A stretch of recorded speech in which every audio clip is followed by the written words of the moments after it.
제가 봉독합니다.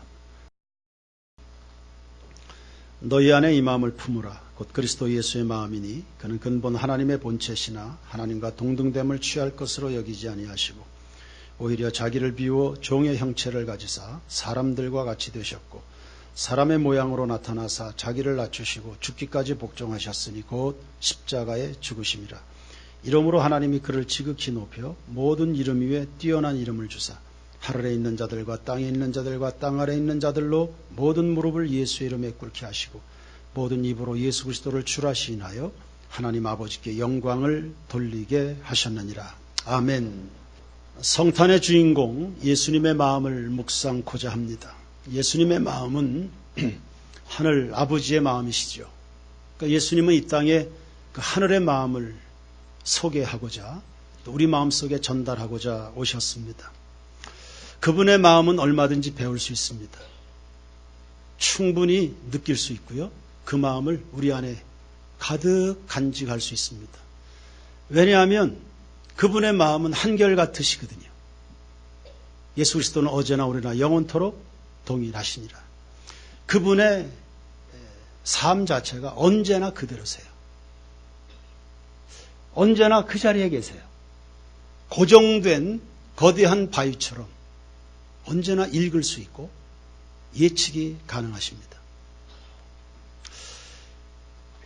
2000년 전 이 땅에 오셨을 때나 2000년이 지난 오늘이나 똑같으세요. 처음 나를 찾아오셨을 때나 수십 년이 지난 나를 대하는 그분의 태도가 동일하십니다. 변함이 없으세요. 사람의 마음은 다르죠. 종잡을 수 없습니다. 흔들리는 갈대와 같다. 그랬습니다. 날씨보다 변덕스럽고 나뭇가지보다 더 흔들리고 사람이 간사할 때는 뿌리도 없어 보입니다. 나무는 뿌리라도 있지 않습니까? 그러니까 하늘을 흩날리고 여기 가서 툭 저기 가서 툭 떨어지는 꽃씨처럼 떠돌아다닙니다. 그러나 예수 마음은 그렇지 않아요. 순수하고 변하지 않으십니다. 나를 사랑하시고 여러분을 돌보시는데 끝까지 그리하십니다. 그래서 예수를 나의 반석이라고, 그리고 우리가 얼마든지 믿어드려도 후회하거나 손해가 없을 우리의 그리스도가 되셨는 줄로 믿습니다. 6절 말씀을 보시면 그는 근본 하나님의 본체시나 하나님과 동등됨을 취할 것으로 여기지 아니하시고 오히려 자기를 비워 종의 형체를 가지사 사람들과 같이 되셨다 했습니다. 예수님은 하나님의 본체시라고 그러네요. 영광과 존귀와 능력과 인격이 하나님과 동등하시다. 이런 하나님이 막강한 권리를 가지신 겁니다. 그런데 그 모든 권리를 포기하셨습니다. 무엇 때문에? 왜? 그분이 엄청난 권리를 다 내려놓으셨습니다. 이유는 한 가지입니다. 여러분 사랑하시기 때문입니다. 사랑은 굉장히 무모한 거거든요. 나와 여러분 그리고 이 땅에 구원받아야 될 모든 죄인의 구원을 위해서 그분이 그리 하셔야만 됐기 때문입니다. 그것도 자발적입니다. 사랑 자발적입니다. 어느 것에도 매이질 않습니다. 사랑은 국경을 넘어요. 사랑은 파도를 넘습니다. 사랑은 온갖 시험과 환난, 심지어는 죽음마저도 넘는 게 사랑입니다.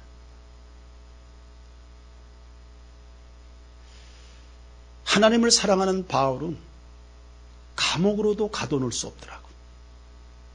순교로도 그를 막을 수가 없더라고.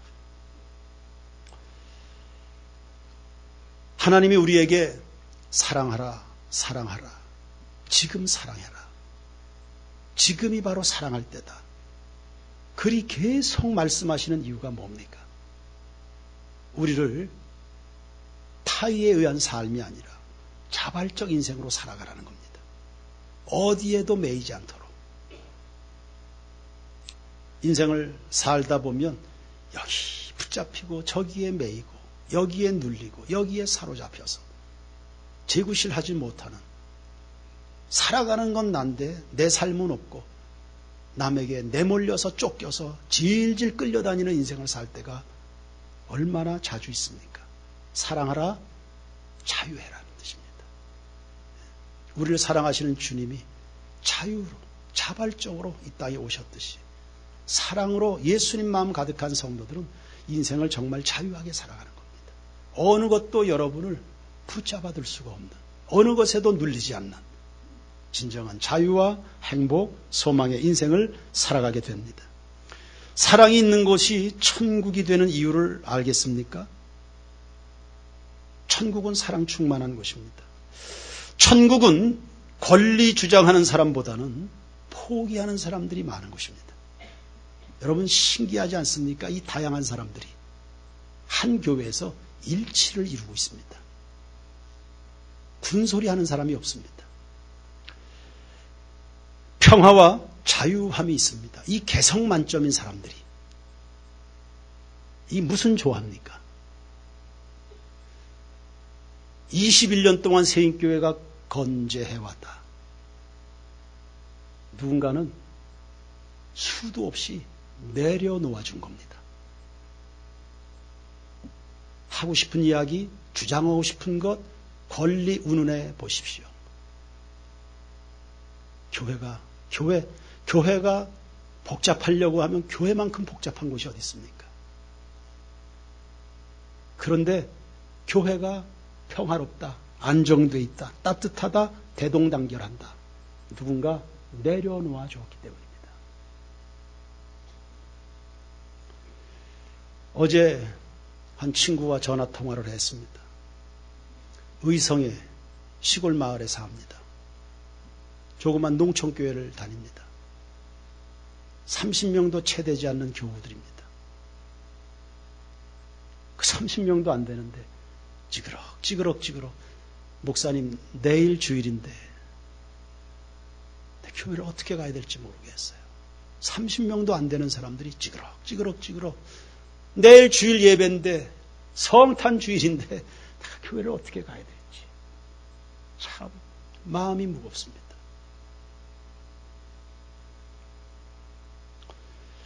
오늘 저녁에 어른 성도들이 연극을 준비했습니다.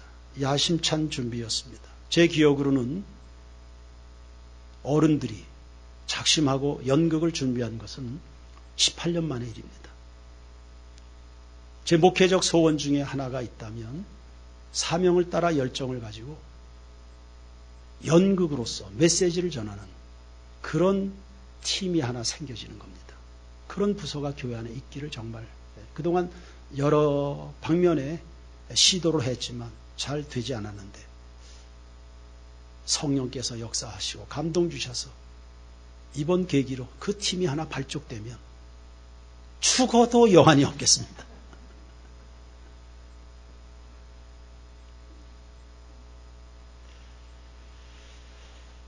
이 어른들이 연극을 준비한 걸 모르고 중고등부 학생들도 연극을 준비했습니다.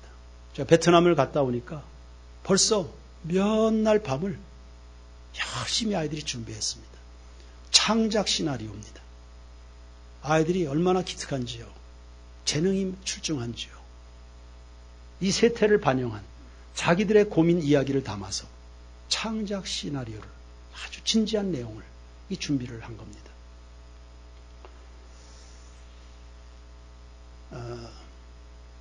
야들아, 이번에는 너희들이 쉬는 것으로 하자.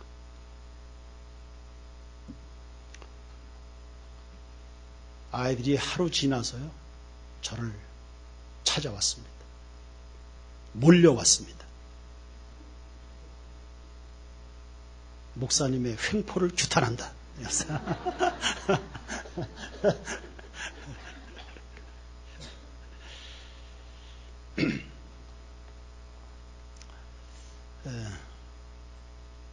이번에 너희들이 목사님의 목회를 좀 도와주면 좋겠다.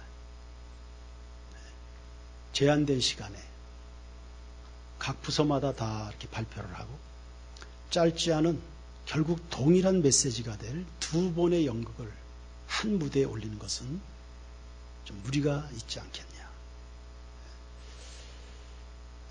교회는 어느 한 사람만 있는 것도 아니고 많은 기관들이 함께 조화와 균형이라는 예수를 이루어가는 곳이 교회인데,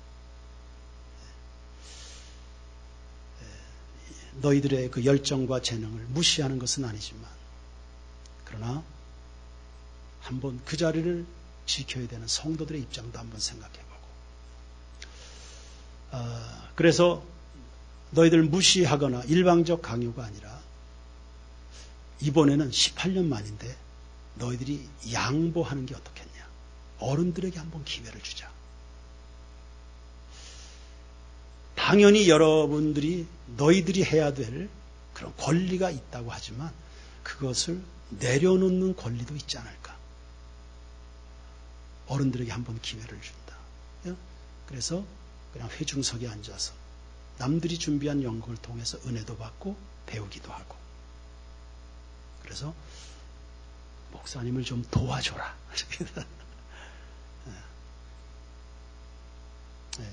아이들이 감사합니다. 이렇게 하고 순순히 물러나 줬습니다. 여러분, 이렇게 해서 만들어지는 것이 평화입니다.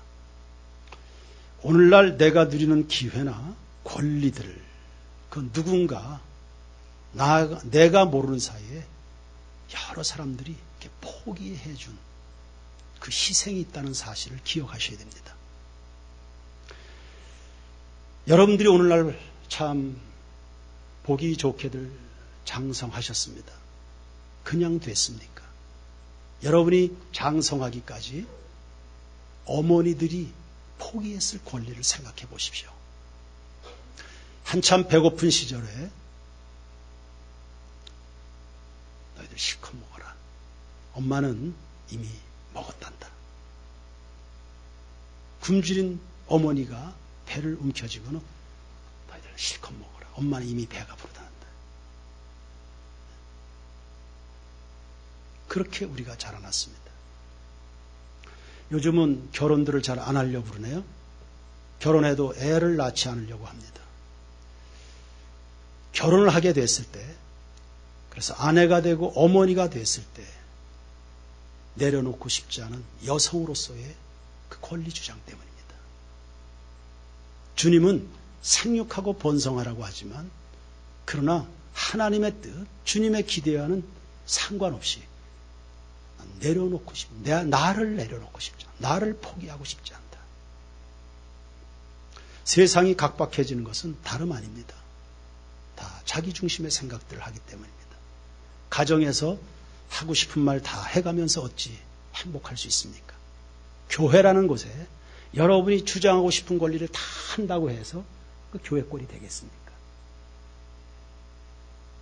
평화가 있는 곳엔 누군가 입을 꽉 다물어 주는 겁니다.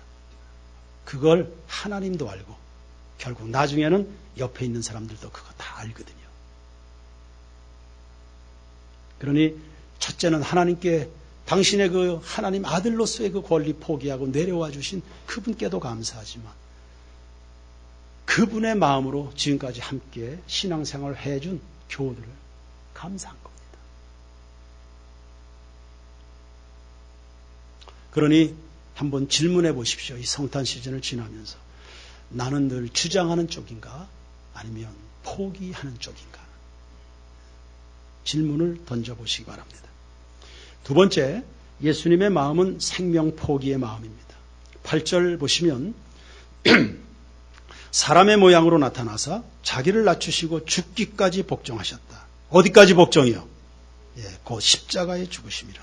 사람이 어느 정도 낮아질 수 있지요. 참는 것도 한두 번, 양보도 한두 번 할 수 있습니다. 그러나 아예 생명까지 내려놓는 것은 이건 전혀 다른 문제입니다.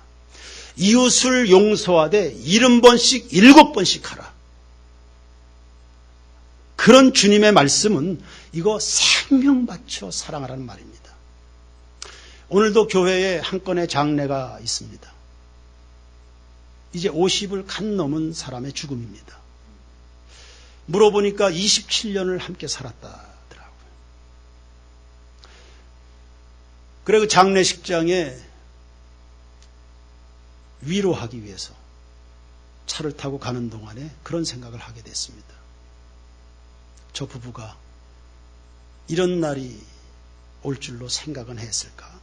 그리고 이런 날이 있을 것을 생각해서 후회 없이 사랑은 했을까? 부부간의 말입니다. 부부간에.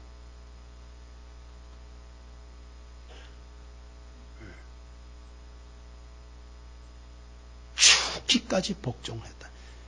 이건 생명 바쳐 사랑해라. 70번씩 7번까지도 용서해라. 이건 후회 없이 사랑하라는 뜻입니다. 그래서 또 이야기합니다. 우리 세인교회 성도 여러분. 이혼하지 마십시오. 이미 잘 몰라서 나누어진 가정들은 있겠죠. 그분들 들으라고 하는 말이 아닙니다. 앞으로 살아가야 될 많은 인생을 남겨놓고 있는 여러분들에게 합니다. 후회 없이요. 사랑하고 싶어도 사랑할 대상이 남아있지 않으면 어떡할 겁니까? 그러니 생명 바쳐 사랑한다. 죽기까지 복종한다. 후회 없이 하는 겁니다. 후회 없이. 예수님이 그렇게 말씀하셨는데 삶을 그렇게 사셨습니다. 베드로전서 2장 22절에 그는 죄를 범치 아니하시고 그 입에 거짓도 없으시며 욕을 당하시되 맞대어 욕하지 아니하시고 고난을 당하시되 위협하지 아니하시고 오직 공의로 심판하시는 이에게 부탁하시며 친히 나무에 달려 그 몸으로 우리 죄를 담당하셨으니 이는 우리가 죄에 대하여 죽고 의에 대하여 살려 하시리라. 이 세상은 생존 경쟁이 아주 치열합니다. 다 살려고, 저들 살려고 발버둥 칩니다. 누구도 죽어주려는 사람이 없습니다. 그러나 예수님은 죽으려고 오셨지요. 십자가가 목표셨습니다. 그리고 그 십자가에 달려서 목표대로 우리의 죄짐을 풀어주셨는데 그것이 그분의 기쁨이자 행복이셨습니다. 그 희생에서 구원이 왔습니다. 여러분, 사랑은 행복한 겁니다. 내려놓는 거요, 희생하는 거, 양보하는 거, 이거 축복인 줄로 깨닫게 되길 바랍니다. 그 희생에서 구원이 왔다. 그가 채찍에 맞음으로 우리가 나음을 입었다 했습니다.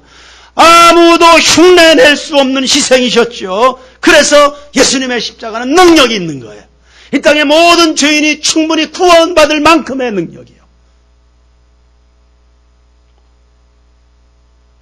그분의 죽음 아무도 따라할 수 없는 죽음이셨어요. 그래서 다른 이로서는 구원받을 수 없습니다. 오직 예수만이 나의 주, 나의 그리스도, 나의 생명이신 줄로 믿습니다. 그 예수님이 말씀하십니다. 요한복음 12장 24절에 한 알의 밀이 땅에 떨어져 죽으면 많은 열매를 맺는다. 자기의 생명을 미워하는 자는 영생하도록 보존한다. 사람이 나를 섬기려면 나를 따르라. 나를 따르라. 나를 섬기는가? 나를 따르라. 다 같이 따라서 합시다. 나를 따르라. 나를 따르라. 나를 섬기면 내 아버지께서 그를 귀히 여기신다. 죽는 줄 알았는데 하나님이 귀하게 생각하시는, 존귀케 되는 인생이 있는 겁니다. 누가 이 길을 걸을 것인가? 오늘 본문 5절에 보니 너희 안에 이 마음을 품으라. 곧 그리스도 예수의 마음이라. 여러분, 마음이라도 먹어보세요. 마음이라도. 근사한 행실은 두 번째고 그냥 마음이라도 먹어보십시오. 처음은 익숙하지 않을 수도 있습니다.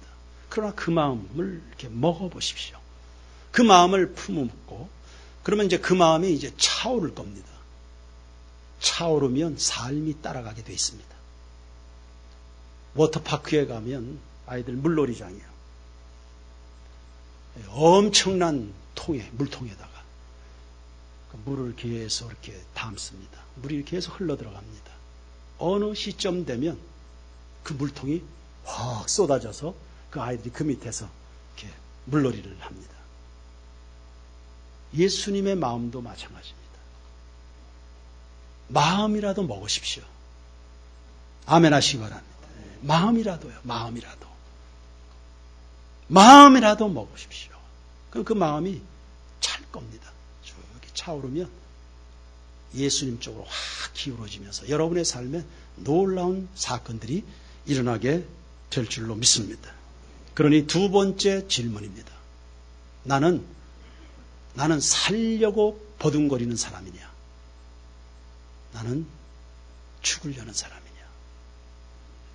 두 번째 질문입니다. 자, 이제 그럼 예수의 마음으로 살면 어찌 될까요? 9절부터 보십시다. 11절까지 제가 읽습니다. 이러므로 하나님이 그를 지극히 어떻게 해요? 높였다. 모든 이름 위에 어떤 뛰어난 이름을 주사 하늘에 있는 자들과 땅에 있는 자들과 땅 아래에 있는 자들로 모든 무릎을 예수의 이름에 꿇게 하시고 11절 다 같이 모든 입으로 예수 그리스도를 주라 시인하여 하나님 아버지께 영광을 돌리게 하셨느니라. 아멘. 굉장히 높아지셨네요. 더 이상 올라갈 곳이 없을 만큼 예수님이 높아지셨습니다. 그분이 내려오신 그만큼 이상으로 높아지고 포기한 것 이상으로 영광스러워지셨습니다. 그러고 보면 포기하고 내려놓는 것은 결코 손해가 아니네요. 그러니 또 질문을 해보십시오. 나는 하느라고 하는데 실상은 죽는 길로 가는 건 아닌가? 난 올라가려고 버둥버둥 거리는데 그런데 계속 추하고 내리막길을 가는 것은 아닌가?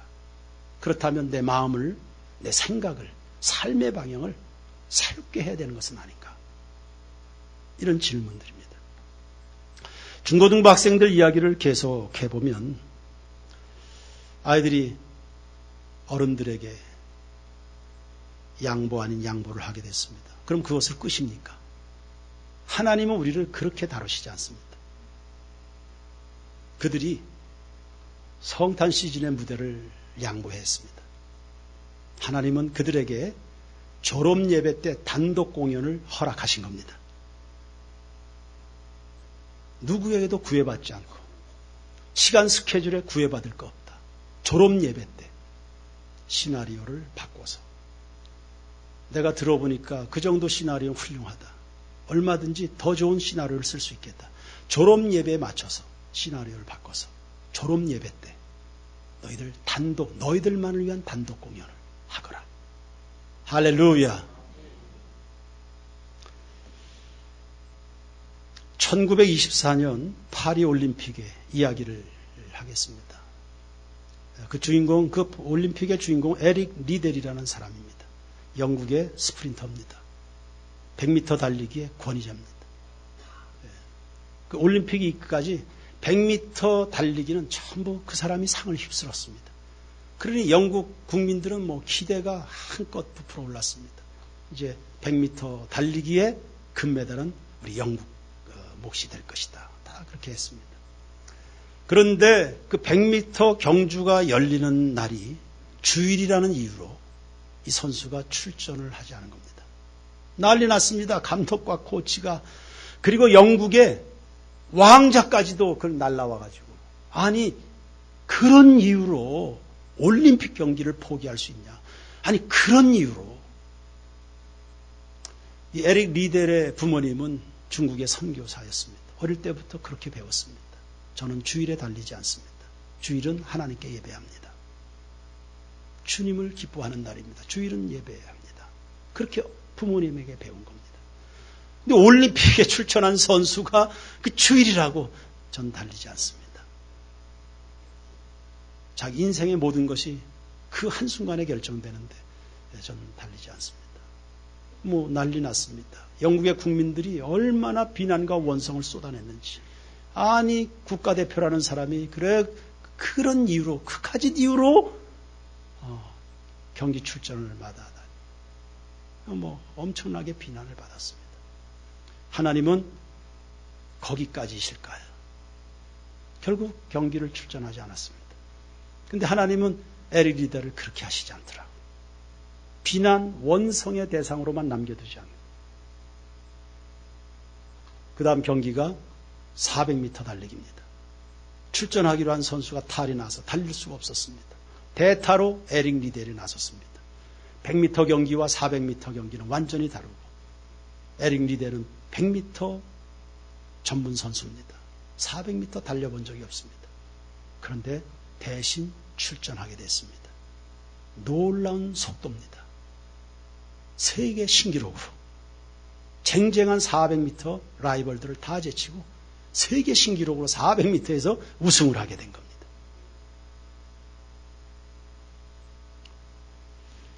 거기에서 끝이 아닙니다. 하나님이 하시는 일은. 그게 끝이 아닙니다. 에릭 리델은 이제 국가대표를 은퇴하고 중국으로 선교사로 떠나서요. 주님 위해서 살다가 중국 땅에서 하나님이 데려가셨습니다. 내려놓는다, 양보한다, 손해본다. 그리스도인들의 삶은 거기서 끝이 아닙니다. 예수님이 이 길을 가셨습니다. 그분을 따르는 모든 성도들에게도 예비된 축복된 길인 줄로 믿습니다. 예수님의 마음을 우리가 어떻게 닮아갈까요? 세 가지로 정리하고 설교를 마칩니다. 첫 번째, 여러분 앞서도 이야기했지만 한 번만이라도 예수님의 마음으로 살아가 보시기 바랍니다. 한 번만이라도. 전체 인생 가운데 단 한순간만이라도 예수의 마음으로 살아보십시오. 경건이란 반복적인 연습과 훈련으로 쌓여지는 거거든요.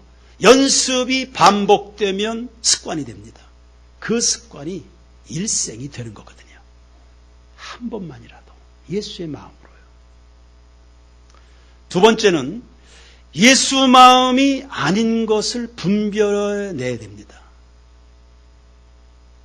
난 잘 모르고 그렇게 살아왔는데 이것이 예수의 마음이 아니었던가 그것을 도려내셔야 됩니다. 분별해서. 그래 야고보서 3장 13절 이하를 한번 보십시다. 18절까지인데요. 너희 중에 지혜와 총명이 있는 자가 누구냐? 그는 선행으로 말미암아 지혜 온유함으로 그 행함을 보일지니라. 그러나 너희 마음속에 독한 시기와 다툼이 있으면 자랑하지 말라. 굉장히 부끄럽다는 것입니다. 이런 것이 있으면 우리 세인교회 성도들 안에 이런 거 있으면 이거 부끄럽다는 거예요. 진리를 거슬러 거짓말하지 말라. 15절 이러한 지혜는 혹은 이러한 마음은 이렇게 읽을 수 있겠죠. 위로부터 내려온 것이 아니요 땅의 것이며 정욕의 것이며 누구 것입니까? 16절 시기와 다툼이 있는 곳에는 혼란과 모든 악한 일이 있다. 시기와 다툼이 있는 곳에 혼란과 모든 악한 일이 있다. 우리는 질서를 만들어내는 사람들이 되어야 되겠죠. 17절 오직 위로부터 난 지혜는 그러니까 하나님으로부터 공급되는 마음은 이런 뜻일 겁니다. 첫째 성결하고 다음에 화평하고 관용하고 양순하며 긍휼과 선한 열매가 가득하고 편견과 거짓이 없나니 화평하게 하는 자들은 화평으로 심어 어떤 열매를요? 여러분의 삶이 이와 같이 되기를 축원합니다. 보십시오. 땅의 지혜가 있고요. 하늘의 지혜가 있어요. 땅의 마음이 있고요. 하나님의 마음이 있는 겁니다. 나는 뭘 그만두고 뭘 시작해야 되는지를 분별하고 결단하는 성탄절. 예수님은 하늘의 마음을 우리에게 안겨주시려고 오셨습니다. 이보다 더 행복한 삶이 어디 있습니까? 마지막 결론입니다. 예수 마음을 어떻게 닮을까? 그 예수님을 자주 만나십시오. 사람은 만나는 횟수만큼 닮게 되어 있거든요. 심지어는 닮고 싶지 않은 사람도 계속 만나다 보면 닮게 되어 있습니다. 그러므로 누구와 많은 시간을 보내는가가 관건이겠죠. 여러분은 예수님과 친밀해지시기 바랍니다. 예수님은 얼마나 귀한 분이실까요? 갈릴리 어부들 보니까 그 거친 사람들이 예수님과 함께 시간을 보내더니 다 존귀한 사람들이 됐습니다. 예수님이 존귀한 만큼 그분과 친밀하게 지냈던 사람들은 다 존귀해진 겁니다. 거친 원석들이 반짝반짝 빛나는 다이아몬드가 되고 색깔이 변하지 않는 정금 같은 사람들이 되는 겁니다. 누구와 함께 시간을 보내는가? 그러니 좋은 구역에 들어가서 함께 신앙생활하는 사람들 보면 변화가 일어나잖아요. 누구와 시간을 보내는가? 근본에 아이들이 태국에 이어서 베트남도 다녀왔습니다. 예수님 때문에 예수 마음 간직한 사람들과 함께 그리고 베트남에 있는 예수 마음 가진 사람들과 더불어 교제하면서 한 주간을 그들이 MT하는 겁니다. 선교는 두 번째 문제입니다.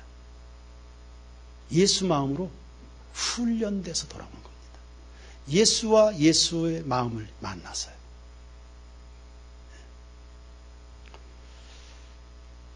지금 생각으로는 내년도 교회학교 아이들, 제가 중고등부도 맡고 청년부도 맡았습니다. 지금 생각으로는 하여튼 달력에 빨간 날이 있는 날은 아이들 다 데리고 MT 가려고 합니다.